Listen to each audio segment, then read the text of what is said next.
Always welcome साथियों। Digital class हमेशा आपके साथ। साथियों, अपनी जनरल नॉलेज की सीरीज चल रही है। जो भी कंटेंट अब तक आपने पढ़ा है और आगे इस वीडियो में पढ़ने वाले हैं, सारे नोट्स पीडीएफ फॉर्मेट में डाउनलोड किए जा सकते हैं। इसी के साथ मैकेनिकल इंजीनियरिंग के नोट्स भी अवेलेबल हैं। साथियों, सीरीज कंप्लीट है, पीडीएफ फॉर्मेट में फुल नोट्स अवेलेबल हैं आपको।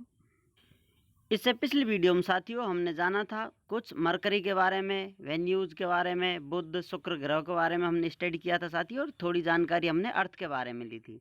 अब हम स्टडी करने वाले हैं मून के बारे में। कुछ इम्पोर्टेंट फैक्ट और इनके पॉइंट हैं। वही मून जो आपने कभी बचपन में गाना सुना हो, चंदा मामा से प्यारे हैं हमारे मामा, कभी चांद सी दुल्हन वगैरह वगैरह, ये सब सुना होगा। वही मून है ये। इसे हिंदी में चंद्रमा कहते हैं साथियों, और इसी को फॉजिल प्लानेट के नाम से जाना जाता है। जीवाश्म का जो प्लानेट है ये फॉजिल प्लानेट, ये फॉजिल या फिर आप कहें जीवाश्म प्लानेट के नाम से जाने जाना वाला मून या फिर चंद्रमा, इसके बारे में जानते हैं साथियों। इसका डायमीटर कितना है, यदि इस प्रकार इसको देखा जाए साथियों, तो डायमीटर, इसका व्यास कितना होगा और इसकी परिधि कितनी होगी, इस प्रकार फुल रोटेशन देखा जाए तो। ये बाकी 3D एलिमेंट है। यहाँ पर आपको सिर्फ 2D की जानकारी दी जा रही है। डायमीटर सर्कमफेरेंस के बारे में हम जान लेते हैं। इट हैज़ डायमीटर ऑफ, ये है अपना 3475 किलोमीटर। इसके व्यास की लंबाई 3475 किलोमीटर है, 3475 किलोमीटर। एंड सर्कमफेरेंस, जो आपको एक गोला नज़र आ रहा है साथियों, या कहीं कि आप चांद का इस प्रकार चक्कर दें तो कितनी आपको डिस्टेंस कवर करनी होगी, वो है 10,864 किलोमीटर, 10,864 किलोमीटर। और ये पृथ्वी के चक्कर काटता है तो साथियों इस प्रकार से इसकी इलिप्टिकल ऑर्बिट होती है, दीर्घवृत्ताकार। इस परिपथ में पृथ्वी की परिक्रमा करता रहता है।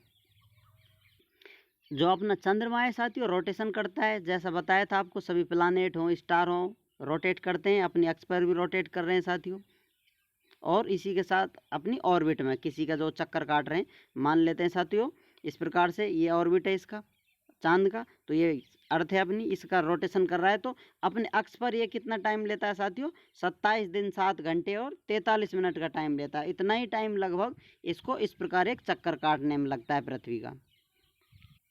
It take 27 days, 7 hours and 43 minutes to rotate on its axis।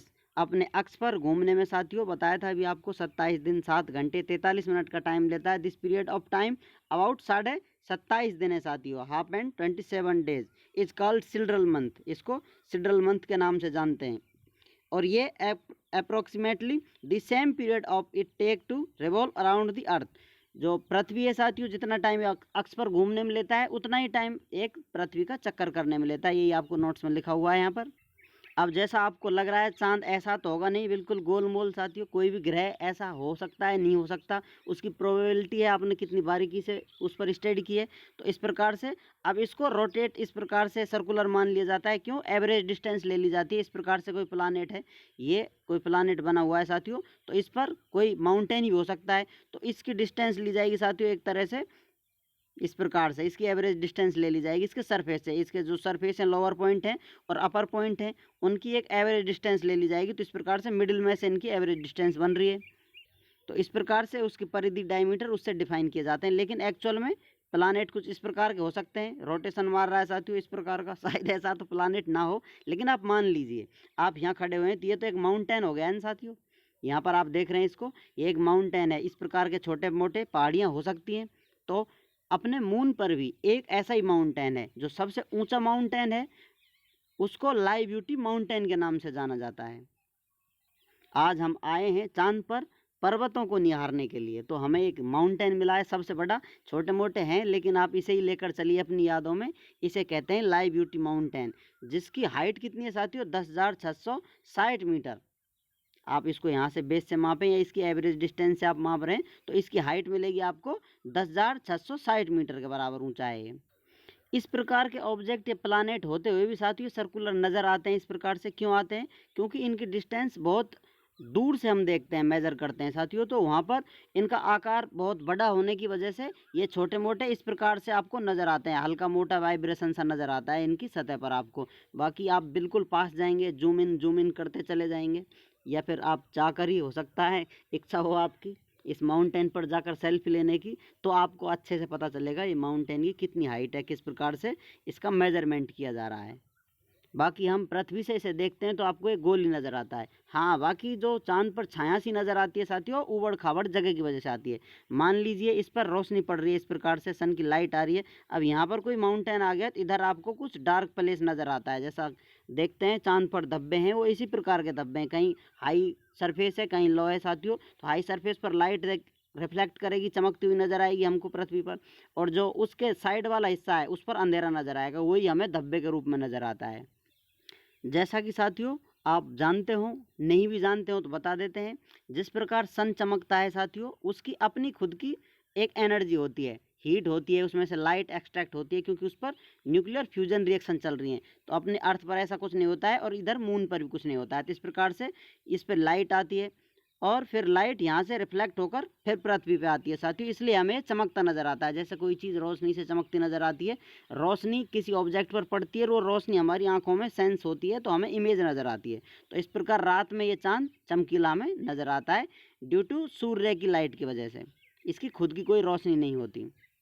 इसकी खुद की रोशनी होती तो कभी आपको ग्रहण नज़र नहीं आता। चांद पर ग्रहण लगता है तो ग्रहण नज़र नहीं आता, क्योंकि ये फिर चमकता ही रहता, आपके लिए चमकदार दिखाई देता।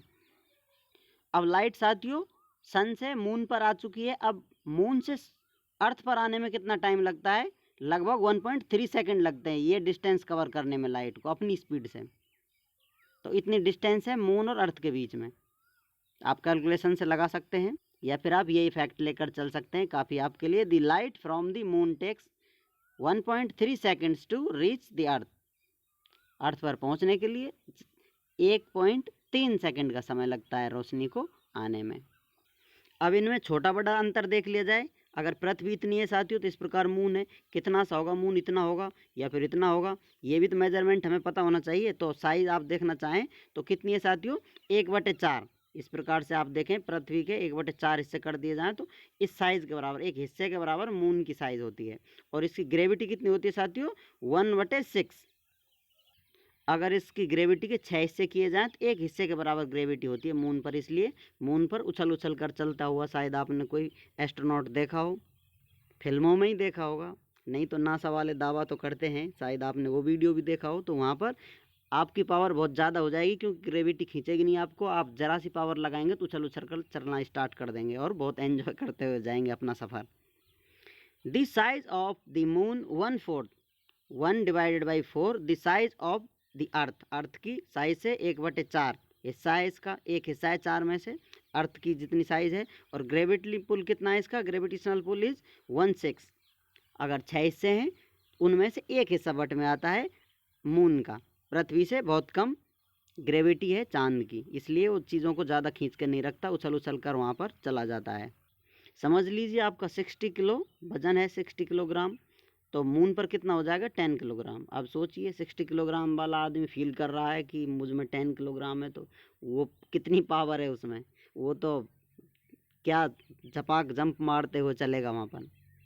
आप फील करोगे हुक वाली, जो हल्क होता है जिसे आप बोलते हैं, एक तगड़ा सा जानवर की तरह आपको नज़र आता है super hero.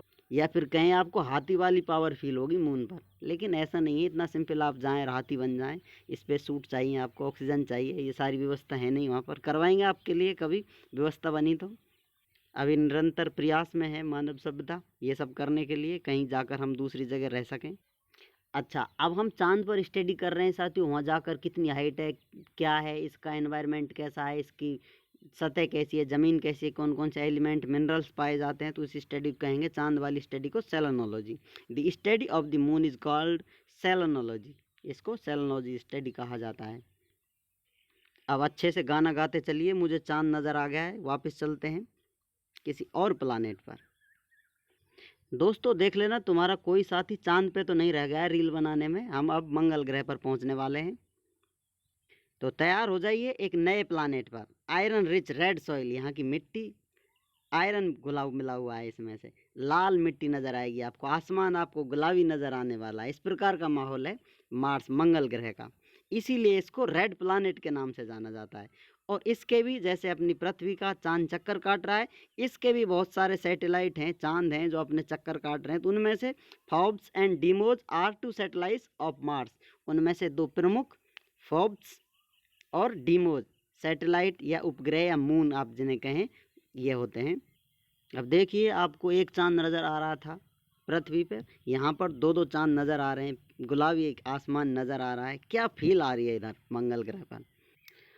Iron rich red soil and pink sky of Mars give it the name red planet. ये आयरन रिच इसकी मिट्टी है, जैसा आपको बताया था साथियों, इसी की वजह से इसका लाल ग्रह के नाम से नाम पड़ा हुआ है। इसे ही हम मंगल ग्रह मार्स कहते हैं। काफ़ी है इतना, इस पर जानने के लिए बहुत एंजॉय कर लिया आपने सीरीज। अब अपने बोरी बिस्तर उठाइए, यहाँ से चलते हैं किसी और प्लानेट पर। यहाँ पर फिर से देख लेना तुम्हारा कोई साथी एक्टर या डायरेक्टर मूवी शूट करने ना लग गया हो। हम अब आ पहुँचे हैं जुपिटर पर, जिसको बृहस्पति ग्रह के नाम से जाना जाता है। जुपिटर या बृहस्पति ग्रह, इसको साथियों विंटर प्लानेट के नाम से जाना जाता है। इसको विंटर प्लानेट के नाम से हम जानते हैं क्योंकि यहाँ पर सर्दी बहुत ज़्यादा है। कितनी है साथियों? इट्स एवरेज टेम्परेचर, इसका लगभग एवरेज टेम्परेचर निकाला जाए तो लगभग इतना टेम्परेचर रहता है, -148 डिग्री सेंटीग्रेड। बोला था आपसे बोरी बिस्तर लेके आना, बहुत ठंडा प्लानेट है। और आप ऐसे ही जा पहुँचे बिना तैयारी के तो आप कभी भगत कर नहीं आएंगे। पता नहीं बर्फ़ बनेगी आपकी या कोई बड़ा सा ग्लेशियर जैसे आप हो, उसी आकृति में फॉर्म हो जाओगे। कुछ हीटर वीटर ऑन कर लीजिए। आइए साइड से देखते हैं। गैनीमेडा satellite of Jupiter is the largest satellite in the solar system. इसी का सैटेलाइट है भैया मून, जो सबसे बड़ा है। इसका जो उपग्रह है साथियों, गैनीमेडा के नाम से इसे जाना जाता है। और ये जुपिटर का इम्पोर्टेंट सैटेलाइट है और अपने सोलर सिस्टम में सबसे बड़ी उपाधि इन्हीं के पास है।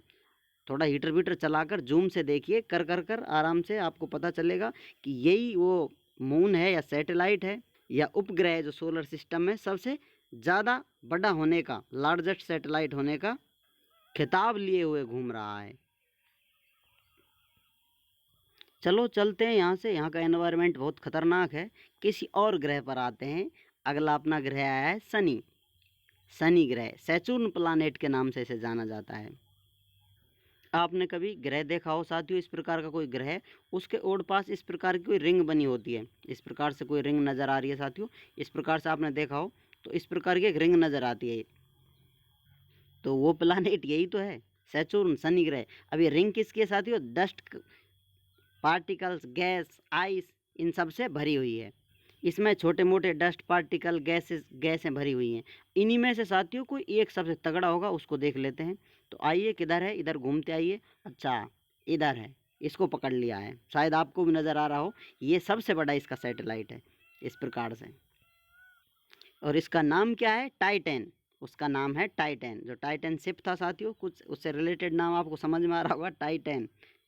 Titan is the largest satellite of Saturn. जैसा बताया था आपको साथियों, इधर उधर आइस घूम रही है, आइस कवर डस्ट पार्टिकल्स घूम रहे हैं, ये रिंग जिनकी बनी हुई है। Saturn has the bright concentric rings which are made up of ice and ice cover dust particles. ये बर्फ़ की बनी हुई है, बर्फ़ के पार्टिकलों की बनी हुई है, मिट्टी धूल के कण है साथियों, आइस कवर्ड पार्टिकल है, उनसे ये रिंग बनी हुई है ओड पास, जो आपको अभी बनाकर दिखाई थी। और उसमें से सबसे बड़ा जो हिस्सा टूटा हुआ है, जो चक्कर काट रहा है इसके, जो इसका सैटेलाइट है, मून इसे कहें या इसका उपग्रह कहें, उसका नाम टाइटन है।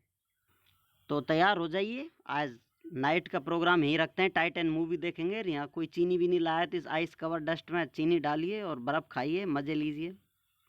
उम्मीद करते हैं साथियों वीडियो में दी गई जानकारी आपको अच्छे से समझ में आई होगी। अभी भी आपका कोई कन्फ्यूज़न है तो आप हमसे कमेंट कर पूछ सकते हैं साथियों। आप चाहें तो कांटेक्ट कर सकते हैं। अगला टूर अपना रहेगा और बचे खुचे ग्रहों पर।